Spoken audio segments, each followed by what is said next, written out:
नमस्कार, स्वागत है आपका। हर खबर देख रहे हैं आप और मैं हूं आपके साथ शाहनवाज मिर्जा। वक्त हो चुका है दिन की 4 बड़ी खबरों का और इन खबरों के बारे में आपको विस्तार पूर्वक बताएंगे, जिनमें पहली खबर जो है वो दिल्ली से है, जहां पर मुख्यमंत्री अरविंद केजरीवाल से जुड़ी हुई है।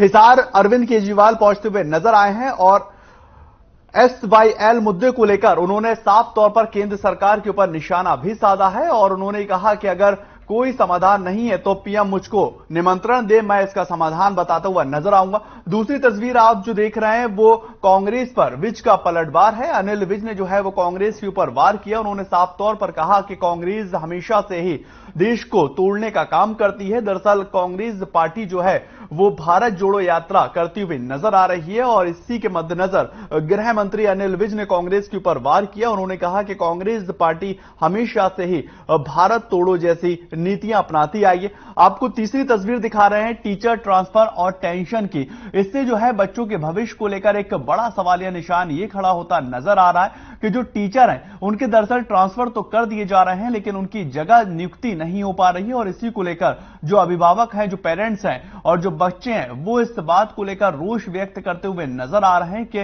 इसका सीधा असर हमारी शिक्षा के ऊपर पड़ता नजर आएगा और हमारा भविष्य जो है काफी ज्यादा अंधकार में जाता नजर आएगा। चौथी तस्वीर आप देख रहे हैं लंपी डिसीज की है, जो एक लंपी वायरस की वजह से लगातार टेंशन बढ़ती हुई नजर आ रही है और जो पशुपालक है उनकी काफी ज्यादा दिक्कतें बढ़ती हुई नजर आ रही हैं। और आपको ये जानकारी दें कि लंपी जो बीमारी है उसको लेकर लगातार ये प्रयास किए जा रहे हैं कि इसकी रोकथाम को लेकर जिला स्तर पर हर एक अधिकारी और जो पशुपालक हैं वो भी प्रयास करते हुए नजर आए।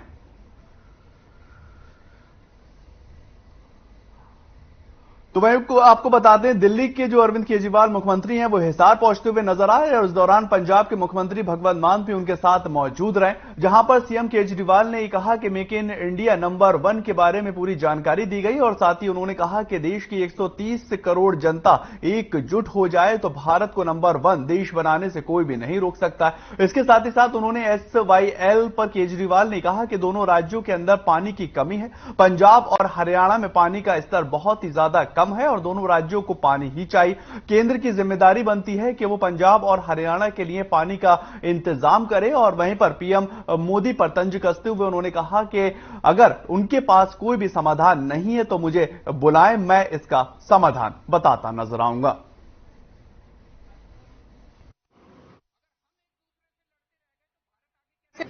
SYL बड़ा इंपॉर्टेंट मुद्दा है, पानी बड़ा इंपॉर्टेंट मुद्दा है। दोनों राज्यों में पानी की कमी है, हमें यह बात माननी पड़ेगी। पंजाब में पानी का स्तर बहुत नीचे जा रहा है, पानी की कमी है, लोग प्यासे हैं। हरियाणा में पानी का स्तर बहुत नीचे जा रहा है, हरियाणा के अंदर पानी की कमी है, हरियाणा में लोग प्यासे हैं। पंजाब को भी पानी चाहिए, हरियाणा को भी पानी चाहिए। केंद्र सरकार की जिम्मेदारी है कि वो इंटरवीन करके हरियाणा के लिए भी पानी का इंतजाम करे और पंजाब के लिए भी पानी का इंतजाम करें। केंद्र सरकार का काम क्या है? केंद्र सरकार का काम यह नहीं है कि दोनों राज्यों को एक दूसरे से लड़ाए। अगर हम एक दूसरे से लड़ते रह गए तो भारत आगे कैसे बढ़ेगा? जैसा मैंने कहा कि हम मिशन पे निकले हैं, 130 करोड़ लोगों को जोड़ना है, हमें आपस में लड़ना नहीं है और यह संभव है। हरियाणा को भी पानी मिल सकता है, पंजाब को भी पानी मिल सकता है। केंद्र सरकार को जिम्मेदारी लेनी पड़ेगी। मैं प्रधानमंत्री जी से अपील करता हूं कि पंजाब के लिए भी पर्याप्त पानी का इंतजाम करें, हरियाणा के लिए भी पर्याप्त पानी का इंतजाम करें और अगर उनके पास समाधान नहीं है मेरे को बुला लें, मैं उनको समाधान बता दूंगा, लेकिन बैठ के इसका समाधान करना पड़ेगा।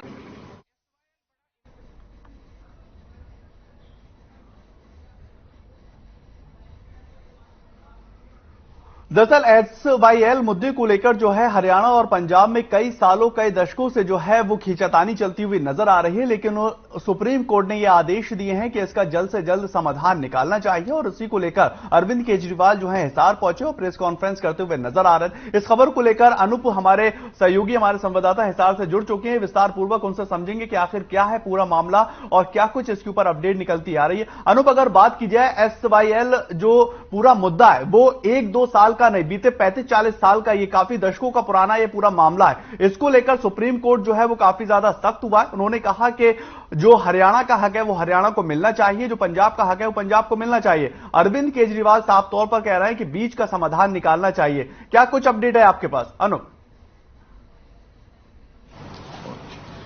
देखिए शहनवाज, आज जिस प्रकार से दिल्ली के मुख्यमंत्री अरविंद केजरीवाल और पंजाब के मुख्यमंत्री भगवंत मान हिसार पहुंचे थे, प्रेस वार्ता की, उन्हें पता था पहले से कि जब वो हरियाणा पहुंचेंगे तो सबसे पहले SYL का मुद्दा उनके सामने आएगा। इसको लेकर के वो शायद पहले से तैयार होकर के आए थे। जैसे ही प्रेस कॉन्फ्रेंस हुई तो उन्होंने ये कहा कि मुझे पता था कि यहाँ पे SYL का मुद्दा सामने आएगा। तो इसको लेकर के उन्होंने अपनी जो गेंद है वो केंद्र सरकार के पाले में डाल दी। उन्होंने कहा कि दोनों राज्यों को, हरियाणा और पंजाब के मुख्यमंत्री को बैठाकर केंद्र सरकार को चाहिए इसका हल निकालने के लिए, क्योंकि पता था कि जिस प्रकार से पंजाब ने आज तक SYL का हक हरियाणा को नहीं दिया, उसको लेकर के अगर आम आदमी पार्टी अपनी जमीन, राजनीतिक जमीन तलाशने की कोशिश हरियाणा में करेंगे तो सबसे पहले SYL का मुद्दा जरूर उनके सामने आएगा। इसको लेकर के अरविंद केजरीवाल कहीं न कहीं आज इस चीज से बचते हुए नजर आए। अरविंद केजरीवाल ने सीधे तौर पर SYL का मुद्दे की जो गेंद थी वो केंद्र के पाले में डाली। हालांकि वो ये भी कहते हुए नजर आए कि इसका समाधान प्रधानमंत्री को करना चाहिए और प्रधानमंत्री के पास अगर कोई समाधान नहीं है तो उन्हें चाय पर बुलाए और वो इसका समाधान बता देंगे। ऐसे में कहीं न कहीं केजरीवाल को इशारा करना चाह रहे थे कि प्रधानमंत्री उनको मिलने का समय दे और उनसे बातचीत करे। लेकिन हरियाणा की जनता के सामने आज भी SYL का मुद्दा ज्यों का खड़ा है, क्योंकि हिसार में जैसे ही उन्होंने एंट्री की तो सबसे पहले SYL का मुद्दा ही उनके सामने था और जो सबसे बड़ी चुनौती पंजाब के लिए भी है।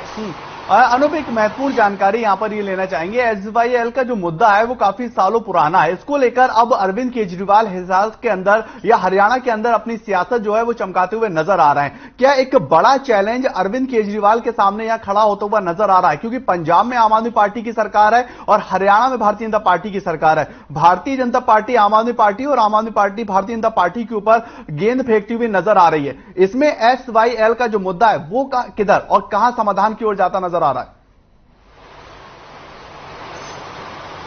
बिल्कुल शहनवाज, देखिए अगर आम आदमी पार्टी को हरियाणा में अपनी राजनीतिक जमीन तलाशनी है तो उसको SYL को लेकर के अपनी स्थिति स्पष्ट करनी पड़ेगी, क्योंकि पंजाब में आम आदमी पार्टी की सरकार है और हरियाणा के लोग ये कतई नहीं चाहते कि जब तक SYL का मुद्दा स्पष्ट ना हो तो वो किसी प्रकार से भी आम आदमी पार्टी को यहाँ पे एक्सेप्ट करने के मूड में नजर नहीं आ रहे। इस प्रकार से जिस प्रकार आज दोनों मुख्यमंत्री यहाँ पर मौजूद थे, उसके सामने जैसे ही उन्होंने प्रेस कॉन्फ्रेंस शुरू की तो सबसे पहले यही मुद्दा उनके सामने आया था। और इसी मुद्दे को लेकर के कुलदीप बिश्नोई ने भी कल एक बहुत बड़ा बयान जारी किया था। उन्होंने कहा था कि अगर दोनों मुख्यमंत्री स्टेज के माध्यम से हरियाणा को SYL का पानी देने की बात करते हैं तो वो उनकी स्टेज पर चढ़ जाएंगे। तो उसके बारे में भी कहीं न कहीं केजरीवाल बचते हुए नजर आए। केजरीवाल को पता था कि अगर वो SYL के मुद्दे को लेकर के यहाँ पर कुछ ऐसा बयान देंगे तो हरियाणा की जनता जरूर उनसे इसका जवाब मांगेगी। और आज पंजाब के मुख्यमंत्री के साथ होते हुए भी उन्होंने सीधे तौर पर इस मुद्दे को टालने की कोशिश की और सीधा सीधा इसको जो है केंद्र सरकार के पाले में डाल दिया। इससे पहले भी अनूप भूपेंद्र सिंह हुड्डा जो है वो भी कहते हुए नजर आए थे कि जो सुप्रीम कोर्ट है उसका सीधे तौर पर फैसला हरियाणा के पक्ष में आया है और अब हरियाणा गवर्नमेंट को जो है कोशिश करनी चाहिए पानी लाने की। उसको लेकर क्या कुछ संकेत मिल रहे हैं? शहनवाज, वैसे देखा जाए तो SYL को सिर्फ सियासी मुद्दा बना करके राजनीति की जा रही है, क्योंकि ऐसा कई बार हुआ है कि केंद्र में बीजेपी की सरकार थी, पंजाब में बीजेपी की सरकार थी, हरियाणा में गठबंधन की सरकार थी, उस समय हरियाणा को SYL का पानी नहीं मिला। इसी प्रकार कांग्रेस की सरकार होते हुए भी हरियाणा को अपने हिस्से का पानी नहीं मिला। अब पंजाब में जब आम आदमी की सरकार है तो कहीं न कहीं वो इस चीज से बचते हुए नजर आ रहे हैं कि हरियाणा का हक उसको दिया जाए, जबकि पंजाब के मुख्यमंत्री भगवंत मान ने कहा कि हरियाणा का बड़ा भाई पंजाब है, किसान आंदोलन इकट्ठा लड़ा और भी तमाम बातें की। लेकिन अगर SYL के पानी देने की बात आती है तो चाहे कोई भी सरकार हो इस मुद्दे को हल करना नहीं चाहती, क्योंकि इस पर लंबी राजनीति होती आ रही है और लंबी राजनीति आगे भी खींची जा सकती है, क्योंकि इस को एक सियासी मुद्दा बना करके तमाम जो राजनीतिक पार्टियां हैं वो खेल रही हैं। अच्छा अनूप, एक और जानकारी आपसे लेना चाहेंगे। अगर जो SYL का जो मुद्दा है अगर ये नहीं सॉर्ट आउट होता है, क्योंकि पंजाब को भी पानी की बहुत ज्यादा दिक्कत है, हरियाणा को भी दिक्कत है, अगर ये मामला लंबा खिंचता हुआ नजर आता है तो क्या आम आदमी पार्टी हरियाणा में अपने पैर जमाती हुई नजर आएगी या जनता उसको अस्वीकार करती हुई नजर आएगी? देखिए, जिस प्रकार से आज के हालात है कि दोनों मुख्यमंत्री अरविंद केजरीवाल और भगवंत मान हिसार पहुंचे और पहले दिन ही जिस प्रकार से हरियाणा की जनता की ओर से, हिसार की जनता की ओर से एसवाईएल का मुद्दा उनके सामने खड़ा हुआ और राजनीतिक दल चाहे वो बीजेपी की बात करे, कांग्रेस की बात करे, वो भी जिस प्रकार से कह रहे कि पंजाब जब तक एसवाईएल का पानी हरियाणा को नहीं देगा तो इस प्रकार से हरियाणा की जनता आम आदमी पार्टी को एक्सेप्ट करने वाली नहीं है। तो ये एक बहुत बड़ी चुनौती आम आदमी पार्टी के सामने है, क्योंकि पंजाब में आम आदमी पार्टी की सरकार है और पंजाब हरियाणा का बड़ा भाईचारा माना जाता है। अगर कोई इस प्रकार की बयानबाजी पंजाब के मुख्यमंत्री करते हुए नजर आए कि जिससे हरियाणा की जनता संतुष्ट हो जाए तो अलग बात है, वरना लगता है कि आम आदमी पार्टी की कोई भी यहाँ पर खैर खबर होने वाली नहीं। एक और आखिरी सवाल अनूप, साफ तौर पर अरविंद केजरीवाल जो है वो प्रधानमंत्री के पाले में गेंद फेंकते हुए नजर आए। उन्होंने साफ तौर पर कहा कि अगर पीएम के पास कोई समाधान नहीं है तो मुझे इनवाइट करें, मुझे निमंत्रण दें, मैं इसका समाधान बताता हुआ नजर आऊंगा। अगर अरविंद केजरीवाल के पास समाधान है तो वो स्पष्ट तौर पर उस समाधान को रखते नजर क्यों नहीं आ रहे हैं? बिल्कुल शहनवाज, बड़ा वाजिब सवाल है और ये सवाल प्रेस कॉन्फ्रेंस में भी उठाया गया था। पत्रकारों द्वारा ये पूछा भी गया था कि आपके पास अगर इसका कोई समाधान है तो आप ऐसा बोलने की बजाय समाधान बताएं। तो अरविंद केजरीवाल इस बात को भी टालते हुए नजर आए। उन्होंने कहा कि प्रेस कॉन्फ्रेंस में इस प्रकार के समाधान नहीं बताए जाते, प्रधानमंत्री उनको इन्वाइट करे चाहे पर तब जाकर के वो समाधान बताएंगे। शहनवाज, चलिए बहुत बहुत शुक्रिया अनूप इस तमाम जानकारी के लिए, बातचीत करने के लिए। एसवाईएल का मुद्दा आज का नहीं, दशकों पुराना पूरा ये मुद्दा है। हरियाणा पंजाब का ये पूरा मामला जो है वो बनता हुआ नजर आता। सरकार किसी की भी हो, किसी पार्टी की भी हो, लेकिन ये मुद्दा जो है वो सुलझता हुआ नजर नहीं आता। आगे बढ़ेंगे, बात करेंगे कांग्रेस की, जहां पर भारत जोड़ो रैली पर प्रतिक्रिया देते हुए प्रदेश के गृह मंत्री अनिल विज ने कहा है कि भारत एक है और उसको जोड़ने की कोई भी जरूरत नहीं। उन्होंने कहा कि कांग्रेस पर जुबानी हमला करते हुए कि ये लोग बार बार ऐसे प्रकरण करते हैं जिससे देश को कमजोर किया जाए। वहीं उन्होंने एसवाईएल मुद्दे पर भी प्रतिक्रिया देते हुए कहा कि ये तो सुप्रीम कोर्ट के आदेश हैं कि हम हमेशा से ही बात करने के लिए तैयार हैं। और तीसरे फ्रंट के मुद्दे पर भी गृह मंत्री ने तंज कसते हुए कहा कि ये लोग टूटे हुए घर के कंकड़ इकट्ठे कर रहे हैं, लेकिन कंकड़ों से घर नहीं बनाए जा सकते।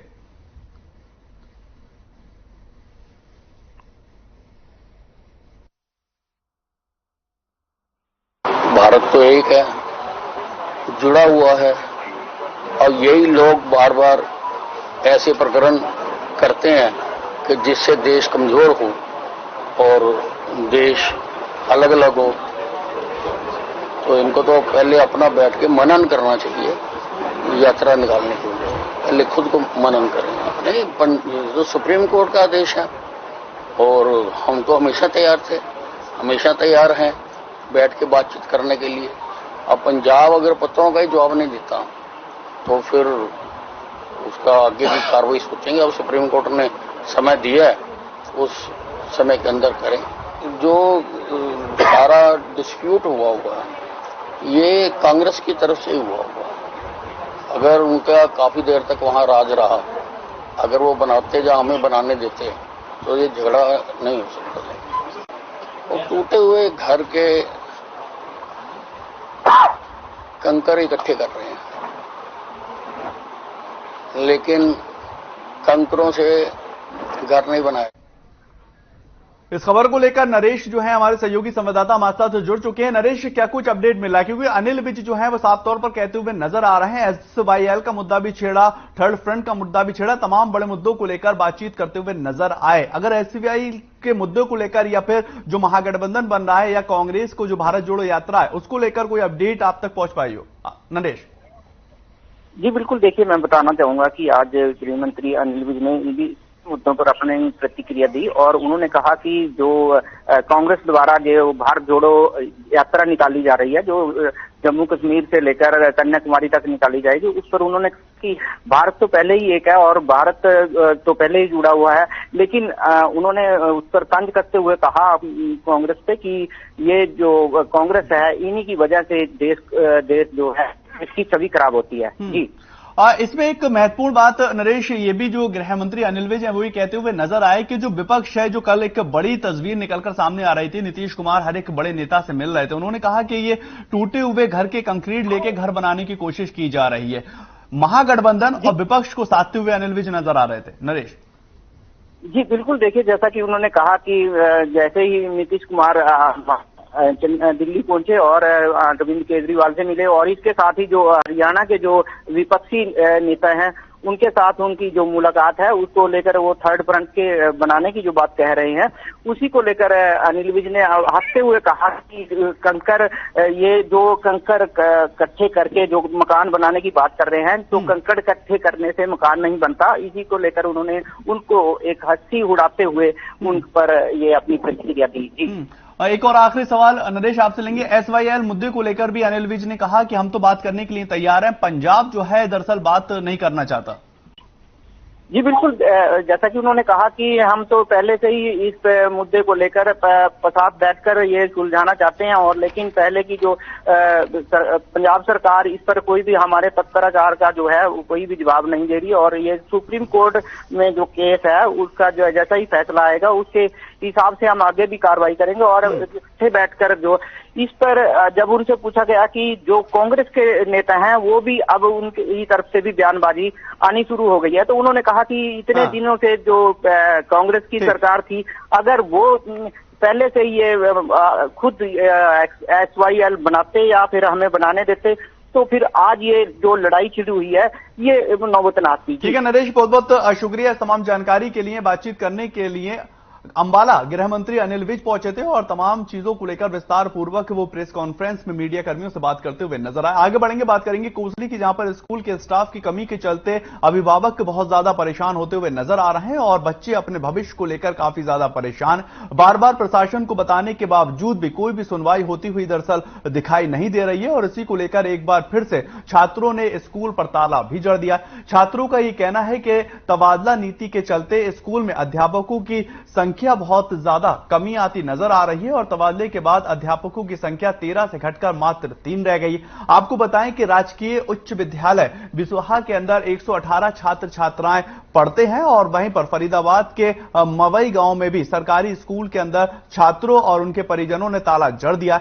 परिजनों के अंदर मिडिल स्कूल को प्राइमरी स्कूल के अंदर तब्दील करने को लेकर भी गुस्सा दिखाई दिया, और स्कूल के मेन गेट पर ताला जड़ने के बाद बच्चों ने गेट के चारों तरफ घेरा बना लिया, और साफ तौर पर बच्चे कहते हुए नजर आए कि इससे हमारा जो भविष्य है वो अंधकार में जाता नजर आएगा। ये टीवी स्क्रीन पर आप दो तस्वीरें दरअसल देख रहे हैं।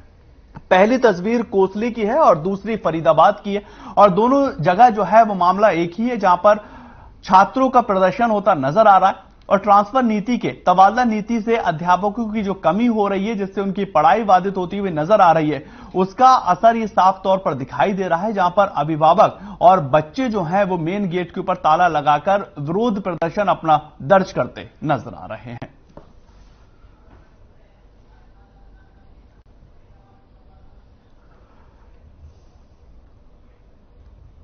इस खबर को लेकर संजय गुप्ता फरीदाबाद से हमारे साथ जुड़ चुके हैं। संजय जी, तबादले नीति को लेकर छात्र छात्राओं और अभिभावकों के अंदर एक बड़ा आक्रोश देखने को मिल रहा है, और क्या यह आक्रोश धरातल पर जो प्रशासनिक अधिकारी हैं, जो जिले को संभालते हुए नजर आ रहे हैं, उन तक पहुंचता हुआ नजर आ रहा है?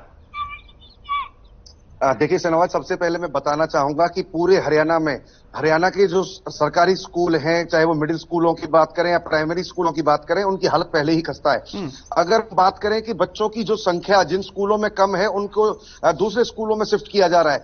स्कूल अब देखिए, इसका सबसे बड़ा असर गरीब जनता पे पड़ेगा। जिन लोगों के बच्चे, ग्रामीणों के बच्चे इन स्कूलों में पढ़ते हैं, उनका स्कूल घर से अगर दूर होगा तो वो बच्चे जो अभी तक स्कूल पढ़ने जाते थे वो नहीं जा पाएंगे, क्योंकि उनके पास इतने संसाधन नहीं है। उनके जो टीचरों के ट्रांसफर किए जा रहे हैं उसको लेकर टीचर लगातार स्कूलों में नहीं पहुंच रहे हैं, तो कहीं ना कहीं जो बड़े अधिकारी हैं वो अभी कुछ कहने से बच रहे हैं, लेकिन कहीं ना कहीं जो ग्रामीण है और आम जनता है उनमें काफी रोष नजर आ रहा है। लेकिन संजय जी, एक महत्वपूर्ण जानकारी यह है कि अगर ये ट्रांसफर नीति के खिलाफ इतने बड़े पैमाने पर अभिभावक और छात्र छात्राएं विरोध प्रदर्शन कर रहे हैं, तो उसको लेकर कोई तैयारियां की जा रही हैं, कोई खाका तैयार किया जा रहा है कि किस तरह से इन बच्चों को जो है स्कूल में शिक्षा दी जाएगी, इनके जो भविष्य है उसको लेकर एक बड़ा सवालिया निशान खड़ा हो रहा है? संजय जी देखिए, बिल्कुल, जैसे अगर हम हरियाणा की ही बात करें और फरीदाबाद की खासकर बात करें, तो फरीदाबाद में लगातार इस तरीके के मामले आ रहे हैं। ग्रामीण जहां पर स्कूलों का घेराव कर रहे हैं, इस ट्रांसफर नीति के खिलाफ स्कूलों का घेराव कर रहे हैं, तालाबंदी की जा रही है लगातार, क्योंकि उनको लगता है कि उनके बच्चों का भविष्य खराब हो जाएगा। देखिए, मैं एक उदाहरण देना चाहूंगा। यहाँ पे गोल्डफील्ड मेडिकल हॉस्पिटल है, जहां पे बच्चे MBBS का कोर्स करते थे, और वहां पर कहीं ना कहीं संस्थान की कमी, संस्थान की लापरवाही की वजह से बच्चों का जो भविष्य था वो अंधकार में हो गया था। तो कहीं ना कहीं लोगों में, ग्रामीणों में, या फिर हम बात करें गरीब जनता में, ये डर है कि ये स्कूल अगर बंद कर दिए गए, ये ट्रांसफर कर दिए गए और बच्चों को पढ़ने के लिए दूर जाना पड़ा तो बच्चों का भविष्य।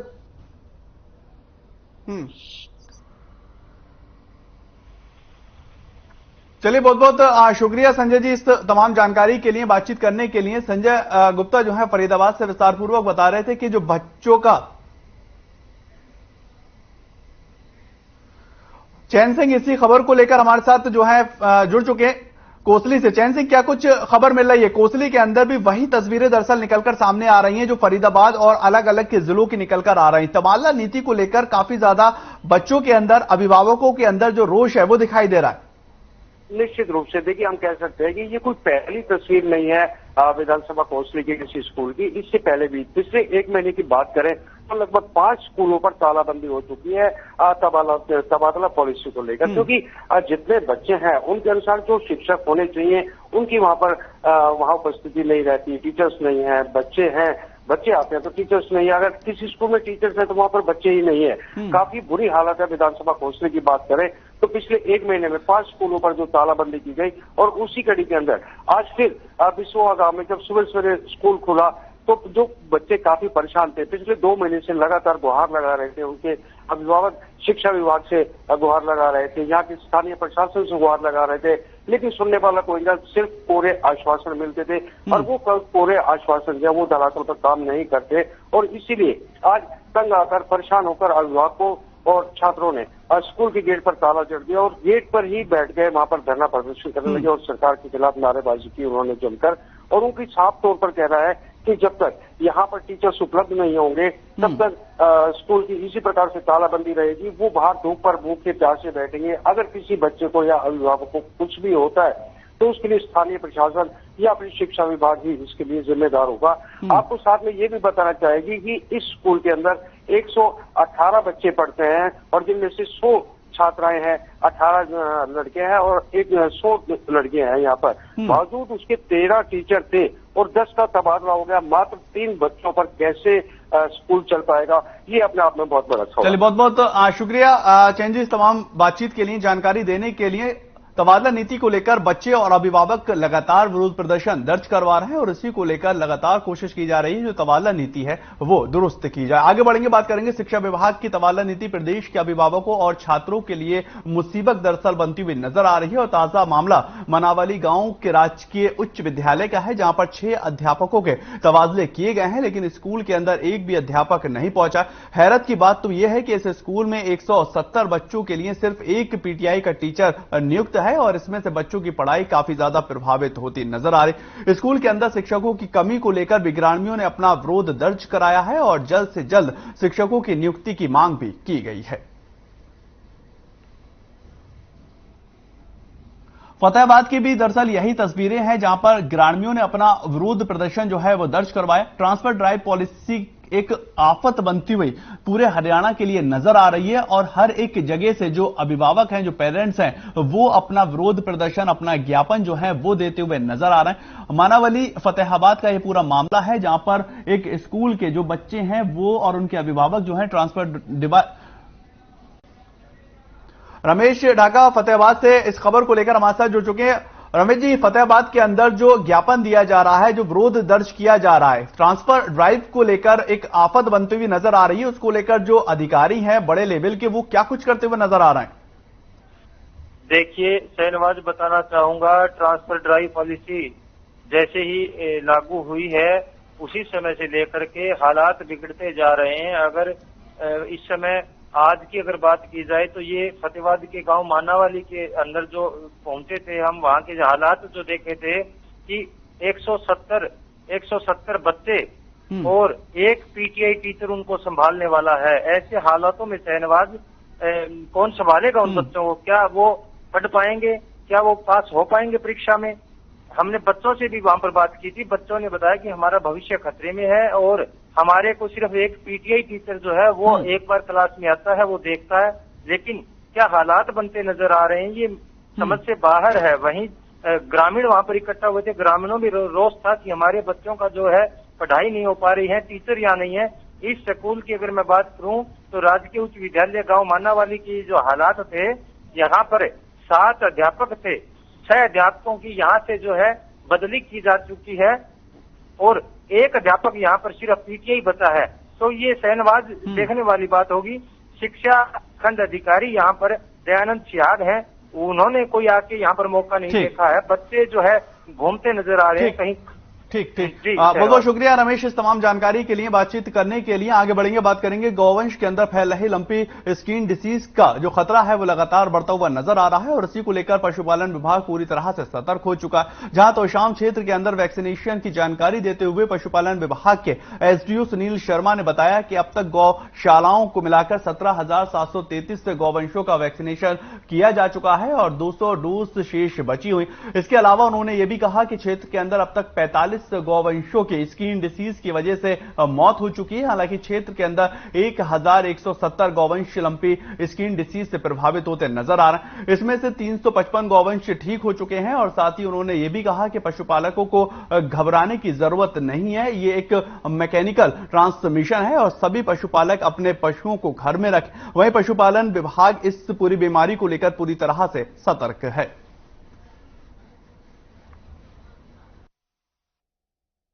सब डिवीजन की आप बात कर रहे हो, उसमें जो लंपी स्किन डिजीज है, ये डिजीज हमारे जो सब डिवीजन के 63 गांव इससे अफेक्ट हुए हैं अभी तक और उन 63 गांवों में 1170 एनिमल्स के अफेक्ट होने की हमारे पास रिपोर्ट है और उनमें से 355 एनिमल अब तक रिकवर हो चुके हैं और 45 कैजुअलिटी हुई है। तो आज की डेट में हमारे पास 770 एक्टिव केस। चलिए फिलहाल इस बुलेटिन में इतना ही। ताजा खबरों के लिए आप लगातार बने रहें हर खबर के साथ।